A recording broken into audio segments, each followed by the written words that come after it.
இந்த சீசனில் குழந்தைங்க எல்லாம் காஃப் கோல்டுன்னு அவஸ்தைப்படுறதுனால இந்த மாதிரி ஒரு ஹெல்த்தி ரெசிபி தான் இன்றைக்கி போடலான்னு இருக்கேன். இது வந்து தூதுவளை, இதில் முள் இருக்கும், அதை பார்த்து க்ளீன் பண்ணுங்கள். இது வந்து கல்யாண முருங்கைன்னு சொல்கிற செடி. இது நமக்கு கிடைச்சா ஓகே, கிடைக்கலன்னா நீங்கள் வெறும் தூதுவளையை வச்சு கூட பண்ணலாம். அது நமக்கு ஈஸியாக கிடைக்கும்.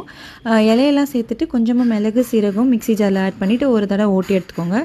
இது கூட நான் ஒரு 1 hour ஊற வச்ச புழுங்கல் அரிசி, சாப்பிட்றதுக்கு யூஸ் பண்ணுற அந்த அரிசி தான் போட்டிருக்கேன்.